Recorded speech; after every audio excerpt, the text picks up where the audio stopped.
집중력이 많이 떨어지게 돼요. ADHD처럼 막 정말 산만할 수도 있고, 아니면 학생인 경우에는 성적이 실제로 떨어진다고 해요. 예를 들면 수능 날 때 삐끗하는 경우가 있거든요. 어릴 때 비염 치료를 한다니 부담스럽잖아요. 맞아요. 네. 근데 소화비염을 방치하면 문제가 되는 부분이 있나요?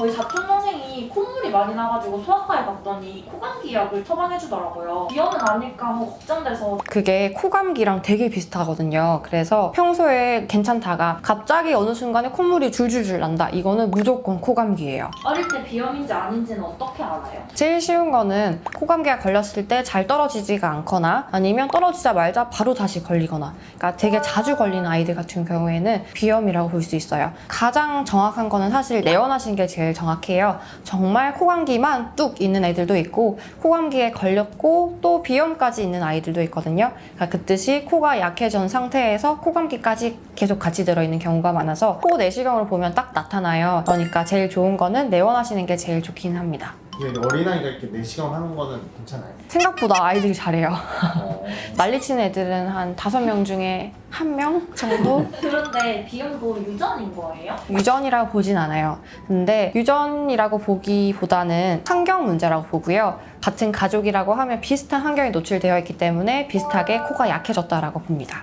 어릴 때 비염 치료를 한다는 게 사실 조금 부담스럽잖아요. 맞아요. 근데 네. 소화비염을 방치하면 문제가 되는 부분이 있나요? 정말 많아요. 우선은 소화비염 같은 경우에는 제가 제일 안타까운데 첫 번째가 짜증이 많이 나요.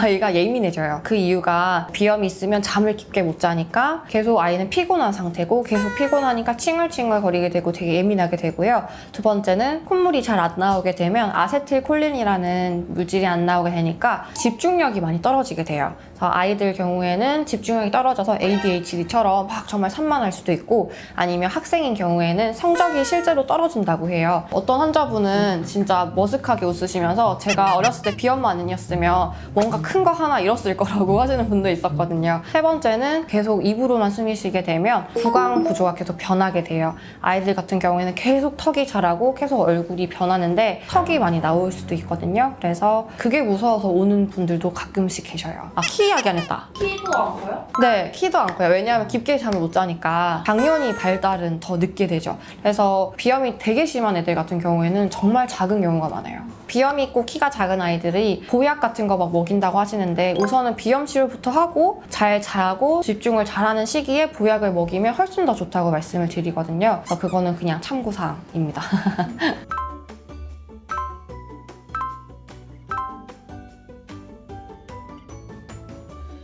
성장기인데 약을 쓰고 막 이러면은 좀 약이 독해서 그럴까 봐. 한방약은 정말 독한 게 하나도 없어요. 임산부도 드셔도 될 만큼 정말 순한 약이고요. 한방은 별게 아니에요. 식물의 뿌리, 줄기, 이파리를 달인 육수라고 생각하시면 되거든요. 특히 아이들 같은 경우에는 어른들이 똑같은 약을 받고 똑같은 약을 썼을 때보다 훨씬 더 빨리 재생이 되거든요. 그래서 어릴수록 더 빨리 치료가 되는 경향이 있으니까 고민하지 마시고 빠르게 치료가 되면 좋을 것 같아요.